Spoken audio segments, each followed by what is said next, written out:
Hello guys, मैं रुखसार हसन। मैं मोहम्मद असलम। मैं रहमतुल्लाह। आप देख रहे हैं world real reaction YouTube channel. उम्मीद करते हैं सब खैरियत से होंगे। अगर आपको हमारा कंटेंट वीडियो अच्छी लग रही हो, चैनल को ज़्यादा से ज़्यादा लाइक शेयर और सब्सक्राइब कर दें। तो चलते हैं जी। वीडियो थोड़ी सी है तो पुरानी, लेकिन इंटरेस्टिंग बहुत है। खान सर की वीडियो है। ब्रह्मोस अटैक था जो पाकिस्तान पर किया गया, ब्रह्मोस छोड़ेगा, जिसका पाकिस्तान डिटेक्ट नहीं कर पाया। Number 1 army. देखते हैं पहले वीडियो, फिर देते हैं रहमतुल्लाह की भी बात, सुनते हैं रिएक्शन। जय हिंद। पिछले एक हफ्ते से भारत की ब्रह्मोस मिसाइल पाकिस्तान में जाके हिट कर गई और लोग का कहना है वो जानबूझ की या नहीं की, ये मैटर ही नहीं है। मैटर ये है कि हिट किया क्यों, इसको समझते हैं लोग। देखिए, पाकिस्तान में हमारे यहाँ से ब्रह्मोस मिसाइल जो थी फायर की गई और वो पाकिस्तान में जाके गिर गई थी। और ये गिरी थी जब वहां पर, तो वो एक नॉर्मल से जगह पे गिरी थी जिसका नाम था मियाँ चानू। 9 मार्च को ये जाकर यहाँ पर हिट हो गई थी ब्रह्मोस मिसाइल। वहां 2-4 गो घर और था, किसी की मृत्यु नहीं हुई, लेकिन अंडर कंस्ट्रक्शन था, उड़ गया घरे दुआर। यहाँ पर वहां के लोग डर गए कि आखिर ये हुआ क्या है। तो उसके बाद वहां पर जो जो inter service public relation officer होते हैं, ISPR, कहीं पे भी देखिएगा तो एक PR ऑफिसर होता है, PR पब्लिक रिलेशन। यही लोग सारे लोग पब्लिक से कांटेक्ट करते हैं। जैसे मीडिया वाले को पास भी एक पूरी की पूरी PR टीम होती है। अब किसी मीडिया वाले को मान के हमारा इंटरव्यू लेना है, खान सर का इंटरव्यू, तो उन लोग को क्या पता, वो अपने PR टीम को बोलेंगे कि खान सर का नंबर निकालो, बताओ कहाँ बात करना है। तो वो PR टीम ही काम करती है। तो हर डिपार्टमेंट का एक PR ऑफिसर होता है, पब्लिक रिलेशन ऑफिसर। वही बताता है क्या हो रहा है क्या नहीं हो रहा है, एक तरह का प्रवक्ता होता है। तो इन्होंने कहा कि हमारी टेरिटरी में एक पता नहीं अनआइडेंटिफाई कोई ऑब्जेक्ट घुस गया, 4 मिनट तक उड़ते रहा, प्रोजेक्टाइल था, वो आया गिर गया, किसी की जान माल की क्षति नहीं हुई है, हमने उसे पूरी रडार में ट्रैक किया, आके वो यहाँ पे गिर गया। ये इन लोग का स्टेटमेंट था। एक्चुअली में हुआ क्या था कि भारत से मिसाइल लॉन्च किया गया था, लेकिन ये दोनों देशों में विवाद न हो जाए इसलिए भारत सरकार के पहले से एक समझौता है 1999 का। 21 फरवरी 1999 में अटल बिहारी वाजपेयी और नवाज शरीफ के बीच में एक लाहौर एग्रीमेंट साइन हुआ था, लाहौर डिक्लेरेशन। इसमें कहा गया था कि अगर दोनों सेनाओं की ओर से अगर कभी भी गलती से कोई मिसाइल या हमला हो जाता है तो वो लोग हॉटलाइन पे बात करके इसका कंफर्मेशन कर देंगे कि जानबूझ के किया गया या गलती से हुआ है, इसकी अवगत करा दिया जाएगा। तो उसके लिए भारत की ओर से हॉटलाइन पे बात करके बता दिया गया पाकिस्तान को 2 दिन बाद कि भैया हमारी ओर से गलती से चला है। अब ये हॉटलाइन क्या होता है? ये हॉटलाइन फोन में कभी रिंग नहीं बजते। आप जैसे मोबाइल में डायल करते हैं किसी को, तो सबसे पहले बोलेगा नमस्कार, भारत ने 150 करोड़ कोविड टीकाकरण पार कर लिया, 175 करोड़। उसमें ये सब कोई रिंगटोन नहीं होता है। वो फिक्स होता है, करना कहाँ है, हॉटलाइन होते हैं, उसमें 4-5 नंबर ही, मतलब लिमिटेड नंबर होते हैं, वहीं फोन करना। एक बार फोन करेंगे तो फटाक से वहां लग जाएगा। तो हमेशा इमरजेंसी में होता है। अगर हम कहीं किसी पे फोन पे बात कर रहे हैं और कोई नॉर्मल आदमी हमको कॉल करेगा तो उसको वेटिंग बता देगा, लेकिन अगर हॉटलाइन से कॉल करेगा तो जिससे हम बात कर रहे हो तो उसका फोन वहां कट जाएगा और डायरेक्ट आ जाएगा मेरे पास आदेश। तो ये हॉटलाइन 2 देशों के बीच में होता है। मुख्यमंत्री जब कॉल करते हैं तो हॉटलाइन से कर सकते हैं, प्रधानमंत्री वगैरह। तो हॉटलाइन से भारत सरकार ने उन्हें बता दिया कि ऐसा ऐसा हुआ है। शुरुआत में ये मामला दब गया था, लेकिन पाकिस्तान के लोगों को लगा कि उनकी तो मेरी बेइज्जती हो गई, किसी ने आया पूरा बजा के चला गया, इसकी जांच होनी चाहिए। अब ये भाई साहब ये कर रहे हैं कि इसकी जांच कराएंगे हम, कैसे मिसाइल आया और ऐसे हमारे देश के अंदर घुस गया 124 किलोमीटर। अब ये मामला लेके जाएंगे यूएनओ में सिक्योरिटी काउंसिल में उठाएंगे, रूस से कहेंगे, चाइना से कहेंगे, इस्लामिक ऑर्गेनाइजेशन के देशों से कहेंगे। इन लोग का कहना है कि यूएनओ तक में ये मामला उठेगा कि आखिर ये मिसाइल आया क्यों। ये गधा पाकिस्तान उसी चाल में फंस गया जिसमें हम इसे फंसाना चाहते थे। हम ये चाहते थे कि पाकिस्तान इस पर बवाल करे और ये मामला इंटरनेशनल हो, लेकिन इन गधों के यहाँ पता नहीं कोई इंटरनेशनल रिलेशन पढ़ाता भी है कि नहीं, इन गधों को कुछ नहीं पता, ये हल्ला कर दिए हैं। एक्चुअल में ये मिस फायर नहीं था, ये डायरेक्ट फायर किया गया था जानबूझ के। हम आपको कुछ प्रूफ देते हैं, आप समझिए क्यों डायरेक्ट फायर किया गया था। यह मिसाइल जब उड़ती है हरियाणा से, तो यहां से लगभग हरियाणा पंजाब के बॉर्डर से 2 मिनट तक इंडिया में रहती है, फिर ये कर्व करके पाकिस्तान में जाती है, 4 मिनट तक ये पाकिस्तान में फ्लाई करती है। अब ये बताइए, जो मिसाइल ऑपरेटर इसे 4 मिनट तक फ्लाई कर रहा है, तो भारत में जो मिसाइल ऑपरेटर, उसे भी पता है कि वो इंडिया का बॉर्डर छोड़ दिया और पाकिस्तान में जा चुका है। तो पहला बात कि जब वो 4 मिनट तक दुश्मन की टेरिटरी में घुसा कैसे, ये इंडिया वाले को तो पहले से पता था। एक और गलती क्या थी, सेल्फ डिस्ट्रॉइंग सिस्टम होता है। जब कभी भी मिसाइल अपने रास्ते से भटकता है तो उसे मिसाइल के अंदर ऑटोमेटिक डेटोनेटर लगा होता है जो मिसाइल को रास्ते में ही ब्लास्ट कर देता है, जिससे कोई नुकसान नहीं होता है। तो किसी भी मिसाइल को मारने से पहले उस मिसाइल का एक ऑपरेटर रूम होता है, उस ऑपरेटर रूम से उस मिसाइल को फायर किया जाता है। फायर करने के बाद वो ऑपरेटर इस मिसाइल को रडार पर देखता है, अगर रास्ता भटकता है तो सेल्फ फायर कर देता है। इस मिसाइल को सेल्फ फायर नहीं किया गया, बल्कि ऑपरेटर चुपचाप देख रहा था, मजा मार रहा था कि घुस गया है पाकिस्तान में चला गया है 24 किलोमीटर तक। तो एक ये दूसरा प्रूफ, और भी कई सारे प्रूफ हैं। तो समझिए कैसे ये नक्शा पाकिस्तान ने जारी किया। पाकिस्तान, हमने ये जारी किया पाकिस्तान ने। इसमें जो तीर का निशान है ये दिखा रहा है मिसाइल किस तरह आया और कैसे ये यहां से जाकर यहां मियां चन्नू पे जाके गिर गया। यहां पर देखिए कैसे मिसाइल ने सबसे पहले अपने से अगर मिस फायर होगा तो सीधे जाएगा, अपने से मिस फायर होगा तो सीधे। ये टर्न नहीं मार सकता है अपने से, माल फंक्शन की वजह से, गड़बड़ी की वजह से 90 डिग्री का कर्व नहीं मार सकता जब तक उसको पाथ फाइंड नहीं किया गया होगा, पहले से नहीं बताया गया।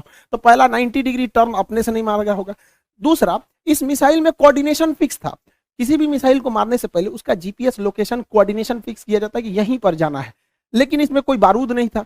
देखिए अमूमन यही होता है कि पहले उसमें बारूद यानी वारहेड भरा जाता है, पहले उसमें वारहेड भरा जाता है, तो इसमें वारहेड था नहीं। जब वारहेड भर दिया जाता है तब उस मिसाइल में फीड किया जाता है कि इस मिसाइल को जाना कहाँ है। तो इस मिसाइल में जाना कहाँ है ये फीड कर दिया गया था और वारहेड नहीं फीड किया गया था।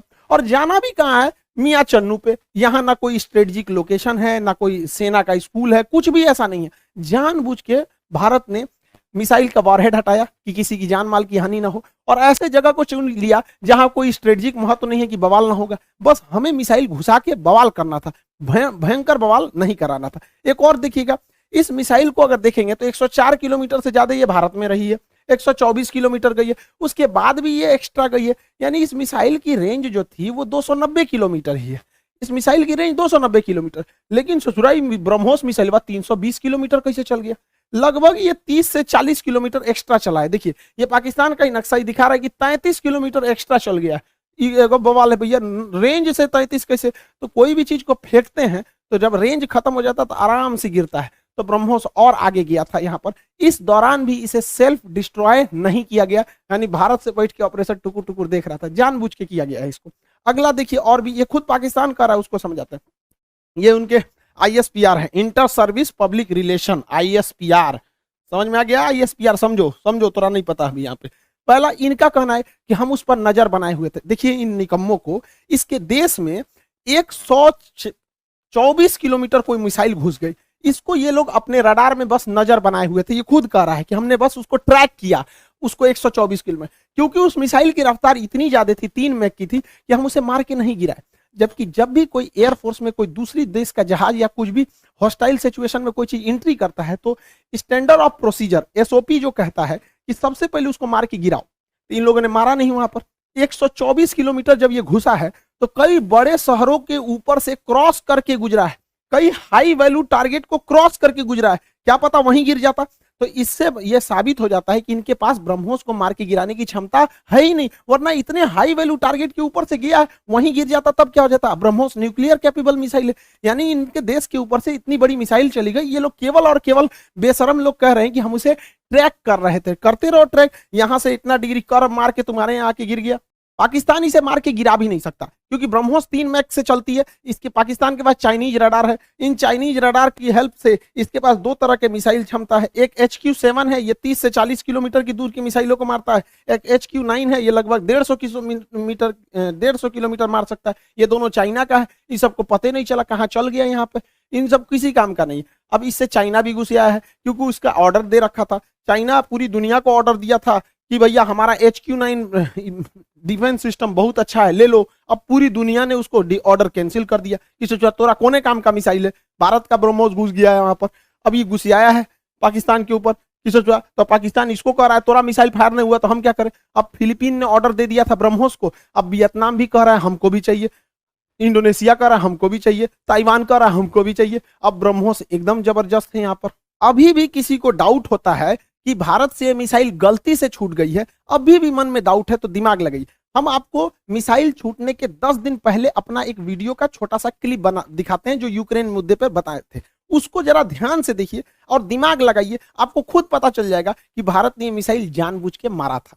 इस दुविधा में हम लोग हैं कि अमेरिका का साथ दें कि रूस का साथ दें। इसके लिए सबसे अच्छा रास्ता क्या होता है समझिए। मान के चलिए हमारे 2 बहुत करीबी आदमी हैं, उन दोनों का ब्याह पड़ गया, वो कह रहा है कि हमरे ब्याह में आना, वो कह रहा है हमरे ब्याह में जाएगा। तो भैया हम एक में जाएंगे तो दूसरा से संबंध खराब हो जाएगा। एक काम करते हैं, वही दिन हम अपने ब्याह कर लेते हैं, बातें खत्म हो जाएगा। भैया हम अपने ब्याह में बिजी थे। इसी वजह से सबसे अच्छा तरीका है ना हम रूस के फेवर में जाएंगे और ना ही हम अमेरिका के फेवर में जाएंगे। सबसे अच्छा तरीका है मोदी जी को अपनी सेना को बोलिए कि गलवान घाटी में 2 किलोमीटर आगे घुस जाए।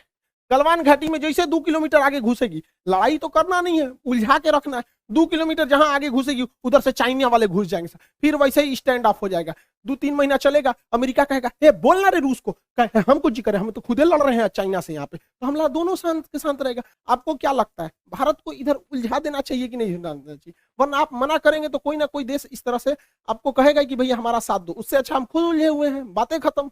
अब समझ में आ गया, हम लोगों को इस इंटरनेशनल कचड़ा में नहीं पड़ना था कि रूस का साथ दे, कि यूक्रेन का दे, कि नाटो का, कि अमेरिका का। इसलिए हम खुद बोले थे कि भारत को कहीं ना कहीं हमला कर देना चाहिए, ताकि हम लोग खुद ही इंटरनेशनल प्रेशर से बच जाएं। आज पूरी दुनिया नहीं करिए कि आप हमें जेलेंस्की का साथ दीजिए, नाटो का साथ दीजिए, कुछ नहीं कर रहा है। अब हम लोग यूक्रेन मारने से हट गए हैं क्योंकि पाकिस्तान इसे इंटरनेशनलाइजेशन कर रहा है और हम लोग बच गए यहाँ पे। मोदी जी कभी कभी मेरी बात मान लेते हैं, कभी मान लेते हैं कभी कभी, लेकिन कभी कभी बहुत बवाल के बाद मानते हैं। अभी देखिए पिछली बार रेलवे में पूरा बवाल हुआ, तब जाके उन्होंने अपना नोटिफिकेशन जारी किया, उसमें भी 2-4% इधर उधर करिए दिए हैं वहां पर भी रेलवे वाले में। और एयरफोर्स की वैकेंसी अभी रिजल्ट अभी तक रोक के रखे हैं। भैया ये एयरफोर्स वाले हैं, इन लोग को पढ़ा हम लोग बैठे हुए हैं, भेजिए, उड़ाए सब जहाज, मारे सब यहाँ पर। कितना लोग को हम लोग रोक के रखे यहाँ पर, तो कम से कम एयरफोर्स की तो रिजल्ट वा क्लियर करना चाहिए। मान जाते हैं मोदी जी बतिया, जैसे हमला करने वाला कैसे बोले 10 दिन में मान गए यहाँ पर, तो कभी कभी मानते हैं कभी कभी नहीं मानते। अब पाकिस्तान धमकी दे रहा है कि हम इस मिसाइल का रिवर्स इंजीनियरिंग कर देंगे। दूर बैल कहीं का रिवर्स इंजीनियरिंग करेगा, जब भारत ने इतना स्ट्रेटजी बना के मारा था। तो देखिए रिवर्स इंजीनियरिंग में जहाज का मेन चीज क्या होता है, उसका इंजन, पूरा इंजन तबाह हो गया, इंजन पूरी तरह तबाह हो गया। जो सीकर होता है, जो रडार होता है आगे, वो जहाज के अगवे लगा रहता है, वो थुथुर में पूरी तरह से उधिया गया है यहाँ पर। इसका जो सॉफ्टवेयर है, बिना सॉफ्टवेयर का जहाज उड़बे नहीं करता है, बिना सॉफ्टवेयर का मिसाइल नहीं उड़ सकता है, मोबाइल काम नहीं करता बिना सॉफ्टवेयर के। इनके सॉफ्टवेयर कहाँ है? तो अभी भी मिसाइल को देखिए, मिसाइल अपने से डिस्ट्रॉय नहीं हुई है, जानबूझ के इसे छोड़ा गया। तो पाकिस्तान कर रहा है, ये किस धातु का बना है ये हम पता कर लेंगे। रे ससुराल लोल, अगर तुम ये पता कर लेगा किस धातु का है, तो तुम अभी तक बना चुका रहता कि किस धातु का है। धातु पता करके बता, इंटरनेट पे मिलता है, हमरा से पूछ लियो, आके हमसे पूछ लियो। केमिस्ट्री में जब मेटलर्जी चैप्टर पढ़ाएंगे ना, धातु कर्म चैप्टर पढ़ाएंगे, धातु शोधन, सांद्रण, निस्तापन, भंजन, वहीं बता देंगे मेटलर्जी में तुमको। ब्रह्मोस का खोजेंगे लोल कहीं का, कौन सी बचल है ब्रह्मोस में? कुछ नहीं मिलने वाला है। लेकिन हाँ, ये बवाल कहेगा हमने ब्रह्मोस का कॉपी बना लिया, अमेरिका के टॉमहॉक का हमने कॉपी किया था, हमने कॉपी बना लिया। ऐसा कुछ कॉपी नहीं बना पाएंगे, क्योंकि बहुत ही टफ इंजीनियरिंग होती है इसके अंदर। आपका आगे का जो रैमजेट इंजन है ये बर्बाद हो चुका है, फ्यूल सिस्टम बर्बाद हो चुका है, प्रोपल्सन सिस्टम बर्बाद हो चुका है, नेविगेशन सिस्टम बर्बाद हो चुका है। खाली खोपड़िया मिलेगा तो ये बना लेंगे मिसाइल। यहाँ पर गुलेल बनाना है, देख के बना लेंगे, लोल कहीं के यहाँ पर मिसाइल बना लेंगे। और तुम बना, भारत के पास पहले मिसाइल बनाने के बाद परीक्षण केंद्र जो था वो पोखरण में था, यहाँ परीक्षण करते थे, चांदीपुर में परीक्षण करते थे, व्हीलर द्वीप जिसका नाम कलाम द्वीप है उड़ीसा का, इसे करते थे। फिर नया जो था कर्नाटक के चित्रदुर्ग में परीक्षण करते थे। 4 जगह हम लोग का परीक्षण केंद्र था। अभी नया 5वां परीक्षण केंद्र खुल गया है पाकिस्तान। अब हम लोग हमेशा कभी कभी इधर परीक्षण करते रहेंगे ब्रह्मोस वगैरह का। और पाकिस्तान का नया सरदर जो है ब्रह्मोस जो है, वो नेवी से तो मार ही सकता है, एयरफोर्स से मार ही सकता है, जमीन वाला तो अभी ये मार के गया है। इसका नया खतरनाक वर्जन ब्रह्मोस 2 आ रहा है, जो 800 किलोमीटर मारेगा। यानी पाकिस्तान में बैठे बैठे पाकिस्तान हेल के, अफगानिस्तान है के, कजाकिस्तान चल जाएगा वहां पर। ब्रह्मोस 2 आ रहा है, इसका बाप है ये ब्रह्मोस का। अभी इसी से नहीं लड़ पाए तो दादा आ रहा है। दूसरा ब्रह्मोस NG आ रहा है, बहुत हल्का रहेगा और बहुत दूर तक मारेगा। तो तुम ससुरे, एक तो तुम्हारे बाप के बस की बात है नहीं रिवर्स इंजीनियरिंग, क्योंकि बचा ही कहाँ है। अगर उस तरह से देखिएगा तो हम तो वियतनाम को, फिलीपीन को बेचे हैं, वही बना ले रिवर्स इंजीनियरिंग। रिवर्स इंजीनियरिंग इतना आसान है तो हम लोग राफेल खरीद के लाए हैं, नहीं बन जाएगा। और तुम्हारा रिवर्स इंजीनियरिंग इतना तगड़ा है तो चाहे अमेरिका से तुम F-16 जहाज खरीदे हो, तुम उसको 20 साल से उड़ा रहे हो, अब बैल आज तक तुम अपने जहाज J-17 का एक तो इंजन नहीं बना पाए, कौन सी रिवर्स इंजीनियरिंग करते हो? मनोवैज्ञानिक दबाव बनाओगे कि हमारे पास ब्रह्मोस 2 आ गया, ब्रह्मोस का कॉपी आ गया है, तो जो एकरे बस का कुछ नहीं है। ये बस मेकअप करेगा, चौथे शादी की तैयारी करेगा। ये आंटी जी खैर चाचा है, कोई बात नहीं, हम क्या करेंगे, बैल कहीं का, तुम सुधर जाओ, ऐसा कुछ नहीं होने वाला है यहाँ पर। इसलिए रिवर्स इंजीनियरिंग नहीं हो पाएगी। इसको 1 साल से हम समझा रहे हैं, नहीं समझ पा रहे हैं यहाँ पर। इससे कोई रिवर्स इंजीनियरिंग नहीं होगी। अब आप समझ गए होंगे, भारत ने जानबूझ के मारा था यहाँ पर ब्रह्मोस, इसी बहाने ब्रह्मोस का सक्सेस भी हो गया, डिमांड भी बढ़ गया। और आप लोग का जो बैच था इकोनॉमिक्स था, लगभग इसमें एडमिशन क्लोज हो चुके होंगे एक इकोनॉमिक्स में, क्योंकि सर्वर में जगह नहीं है।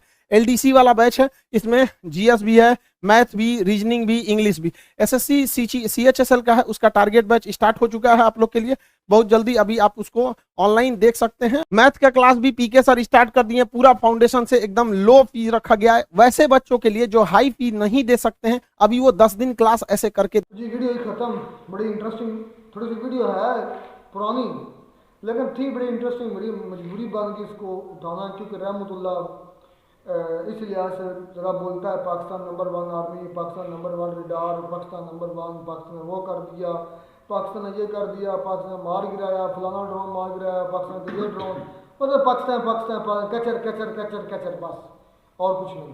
तो इसलिए ये मैंने वीडियो उठाई, इस पर मैंने एक मरतबा मेरी और इसकी ब्रह्मोस पर बहस भी उठी रहमतुल्लाह की, तो उसने कहा नहीं ब्रह्मोस की इतनी क्षमता ही नहीं है कि वो पाकिस्तान में घुस सके, पाकिस्तान के जो सिस्टम उनको चुनौती दे सके, उनको चैलेंज कर सके।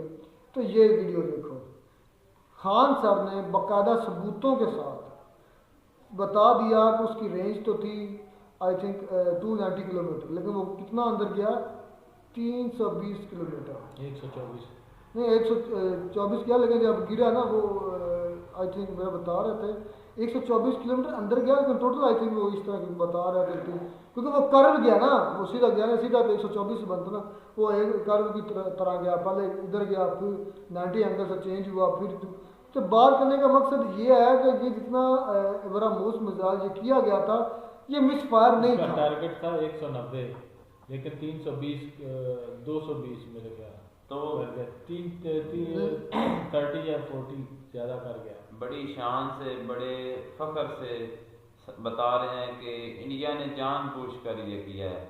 तो बात बात पर पाकिस्तान को ब्लेम करते हैं कि पाकिस्तान हमेशा इंडिया पर वार करता है, इंडिया पर हमले करता है और पीठ के पीछे वार करता है। ये वाकई पाकिस्तान कर रहा है। चलो आपने जैसे भी है कि जो है ना बता दिया है कि हमारे पास जो ब्रह्मोस जो मिसाइल है ना, दुनिया को बताने के लिए आपके पास एक तरीका था। तो खान सर तो बड़े फख्र से बता रहे हैं, लेकिन जो आपके दूसरे जो न्यूज़ चैनल जो मीडिया वाले हैं वो तो कहते हैं कि गलती से हो गया है, इंटरनेशनल बॉर्डर को आपने क्रॉस किया है, क्रॉस किया है। और इससे यही साबित होता है कि जितनी भी पहले वॉर्स हो चुकी हैं, पहले इंडिया ने शुरुआत की है और पाकिस्तान ने फिर उसको जो है ना जवाब दिया है। तो बार बार पाकिस्तान को ब्लेम करते हैं कि पाकिस्तान ऐसे करता है, पाकिस्तान फिर क्या करे, पाकिस्तान फिर मजबूरी में आकर नहीं मुझे तुम ये बताओ, मुझे जितने भी देश यार वो हैं उनसे मदद लेता मुझे है, बाकी फिर बात आपकी फट जाती है यार, बाकी बातें बाद में करेंगे। पहले मुझे ये बताओ तुम्हारी वो नंबर 1 कहाँ है? क्या तुम्हारा नंबर 1 रडार सिस्टम किधर है? नंबर 1 रडार सिस्टम पे तुम्हारी पावरफुल आर्मी कहाँ है? बिल्कुल भी पावरफुल आर्मी है। कैसे? और ब्रह्मोस को तो रोक नहीं सके यार। वो आपको पता है वो कह रहे हैं कि हमने उसको ट्रैप किया है, डिटेक्ट किया है, उनके डिफेंस सिस्टम में मौजूद थी, उनके अपना रडार सिस्टम में। देखिए भाई तो लेकिन उन्होंने किसी वजह लेकिन पावर नहीं थी गिराने की, उनके पास सबूत उन्होंने इकट्ठा करने के लिए, यूएनओ में दिखाने के लिए। तो इंडिया भी तो यही चाहता था, तुमने समझ नहीं बात, तुम्हें समझ नहीं, इंडिया भी तो यही चाहता था। वो तो खान सर कह रहे हैं ना कि इंडिया ये चाहता था क्या हमारा नहीं, उनका ये मकसद था जिस तरह खान सर कह रहे हैं, क्योंकि यूक्रेन रशिया की वॉर शुरू हो गई थी, तो इंडिया पर प्रेशर हो सकता था या इंटरनेशनल कंट्रीज कह सकते थे कि आप मतलब इनको कंडेम करें रशिया को। तो उन्होंने कहा कि नहीं, उन्होंने ये गेम खेली हो, जिस तरह वो समझाने। ये बात जो है ना खान सर की बहुत अच्छी उन्होंने किया कि उन्होंने कहा कि हम ना तो रशिया का साथ देते थे और ना ही हम यूक्रेन का साथ देते हैं। तो हमने ऐसा चाइना के साथ जो मुठभेड़ उनकी लड़ाई हल्की फुल्की चलती रहती, तो उन्होंने वो शुरू कर दी, जिसकी वजह से उनका ये कहना उन पे नहीं पड़ता था कि उन्होंने कहा कि हम आपस में उलझ रहे हैं चाइना और इंडिया, तो इस वजह से वो दूसरे मुल्कों के खिलाफ ना किसी के हक में बोले ना किसी के खिलाफ बोले, तो ये इनके लिए बहुत बेहतर था। हालांकि जिस तरह पे असलम देखें कि इंडिया ने जो ब्रह्मोस ट्राई पाकिस्तान और किया था ना, अगर पाकिस्तान भी उस तरह का पागलपन का इजहार करता ना जैसे इंडिया ने किया है, तो आज इस पकड़ा खित्ते जाते में- हैं। भाई इस पता है खित्ते क्या में बात है? बहुत- पाकिस्तान का कोई मिसाइल भी इंडिया के रेडार को नहीं भी क्रॉस कर सकता जेल में, क्योंकि उनके पास S-400 हाँ, है। S-400 हाँ जी, पाकिस्तान रशियन ऐसे ही मेड, बैठा हुआ है। Russian Pakistan made. 75 सालों से बिल्कुल ऐसे ही ये बैठा है, ब्रह्मोस बात भी में रशियन कुछ मेड नहीं है, इंडिया और रशियन मेड है।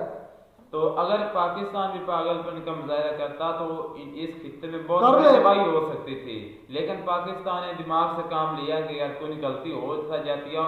जो एग्रीमेंट हुआ था 1999 में, तो जो अटल बिहारी वाजपेयी और नवाज शरीफ। सुभाष शरीफ के नवाज शरीफ सॉरी, तो इस वजह से वो खामोश हो गए। पाकिस्तान मुझे के सिर्फ कोई इस बात बात का जवाब दे, तुम पहली बात मैं ये मानता हूँ पाकिस्तान कोई भी ब्रह्मोस का मिसाइल इंडिया के सिस्टम में नहीं सर्वाइव कर सकता, क्योंकि पास S-400 एक बात और भी मुझे सिस्टम इन है। इन दोनों कंट्रीज की नहीं समझ आती। कोई कहता हम जीत गए हैं, कोई कहता हम जीत गए हैं। मुझे तो इनका दोनों पे यकीन नहीं रहा, क्योंकि जो 27 फरवरी का था, इंडिया कहता था कि भाई 27 हमने फलां जहाज 2019 गिराया है, पाकिस्तान वाले कहते हैं हमने फलां जहाज गिराया है, हमने इतने गिराया है। इस वजह से मुझे इन पे अब यकीन नहीं रहता। ये खान साहब तो बोल रहे हैं कि ब्रह्मोस 4 मिनट पाकिस्तान की फजा में रहे हैं, तो कोई पाकिस्तानी इधर से बोल देगा, कोई भी, जैसे ये टीचर हैं, तो कोई भी इधर से बोल देगा कि नहीं ये तो बात गलत है, तो बंदा यकीन करे तो करे किस पे, इंडिया पे करे या पाकिस्तान वालों पे करे। जो इंडिया के जो फाइटर जेट्स आए थे ना 27 फरवरी 2019 को, तो पाकिस्तान ने उनको मार गिराया था। तो जो उनका जो विंग कमांडर अभिनंदन था ना, उसको पकड़ा, तो उसने भी जो इंडियन मीडिया उसका सारा पोल खोल दिया कि वो कह रहा था कि जो इंडियन मीडिया एक थोड़ी सी बात हो ना, उसको बढ़ा चढ़ा कर आगे यार हम मीडिया पर नहीं जाते, हम बात से सिस्टम पे बात कर। वहीं क्या आएगी। तुम्हारे पाकिस्तान के पास ऐसा मिसाइल सिस्टम था जिसको रोक सकता? जैसे कि खान नहीं है। साहब बात कर रहे हैं, उन्होंने खुद नहीं रोका उनको। क्यों? बैक कोई किया। अस्तगफिरुल्लाह, कोई हो सकता, फर्ज कर उनको नजूम थी कि उसमें वार हेड है कि नहीं। अगर वार हेड होता तो पाकिस्तान की जो आर्मी सिर्फ यही सोच रही हालत चल जाता जिन्हें इसका नुकसान होता, तो खुदा के बंदो उसको गिराना था ना, यार उनको पहले पता है आप क्योंकि गिराने की ताकत नहीं थी। मानो ये एक मिसाइल जब दुनिया का नंबर 1 है ना ब्रह्मोस, ये ध्यान रखना, बेहतरीन टॉप के 3 मिसाइल में से एक है ब्रह्मोस, और एक तीर से 2 शिकार किए हैं इंडिया ने। पहली बात ये रशिया यूक्रेन की वॉर से बच गए उधर कंडेम करने पर, ये पुरानी वीडियो है। दूसरा वो उनकी जो मार्केटिंग है ब्रह्मोस की वो बढ़ गई, और ये वो चाहते भी यही थे कि पाकिस्तान मुद्दा लेके जाए यूएनओ में, उधर ये सारी डिटेल दे कि पाकिस्तान के सिस्टम में 4 मिनट तक वो डांस करता है, ब्रह्मोस पाकिस्तान नहीं गिरा सका, इतनी ज़्यादा उसकी स्पीड थी। जब ये दुनिया को पता चले कि खुद पाकिस्तान बताएगा तो उनकी मार्केटिंग बढ़ेगी। उन्होंने एक तीर से 2 शिकार किया, ये है इससे इस्तेमाल करना। इससे आप वाकई मानते हैं कि पाकिस्तान ने इसके पास डिफेंस सिस्टम नहीं था? और यार हो ही नहीं सकता। मतलब मुझे ये बता, तुम्हें पता भी इंडिया से कोई चीज़ जहाज आ रही है, मिसाइल आ रहा है, हो सकता है उसमें वार हेड हो, उसमें न्यूक्लियर कोई वार हेड हो, तो आपको तो भाई उसको उस वक्त एंटर नहीं करना देना चाहिए, इतनी आपकी क्षमता हो। लेकिन आपके सिस्टम में 4 मिनट तक आपसे देखते रहे अच्छा कहाँ गिरता है कहाँ गिरता है। यार ये खुद सोचो, मोटा सा अकल इस्तेमाल करो। इसका मतलब पाकिस्तान के पास सिस्टम नहीं था ब्रह्मोस को रोकने का, पाकिस्तान फेल हुआ। पाकिस्तान के पास सिस्टम मैं आपको बताता तो हूँ, एक मिनट। क्या है, जब अमेरिका ने जो ड्रोन हमला मिसाइल फेंका था अफगानिस्तान पर, तो वो बॉम्ब जब पाकिस्तान से गुजर कर जाना था अफगानिस्तान, और पाकिस्तान ने इसको ट्रैक किया और वो उस वक्त नीचे गिर गया, जो है ना वो फट नहीं सका। तो पाकिस्तान के पास सिस्टम था तो उसको गिराया था खुदा ना। के लिए पाकिस्तान के पास जो सिस्टम है वो भी अमेरिका और चाइना के दिए हुए हैं। पहली बात तो ये। दूसरी बात तो ये है कि पाकिस्तान खुद ड्रोन हमले करवाता रहा है। तीसरी बात ये है कि पाकिस्तान की अपनी पाकिस्तान जाने तो ये कि हवाई बातें हैं। कुछ रिलेट किया करो ना बातों को, पॉजिटिव बात देखा करो, कुछ थोड़ा सा इस्तेमाल किया करो। तुम ही कहते हो हमारी वीडियोस लगी होगी, वीडियोस लगी हो चैनल को सब्सक्राइब कर दो। मिलते हैं नई वीडियो में, तब तक दीजिए इजाजत, अल्लाह हाफिज़।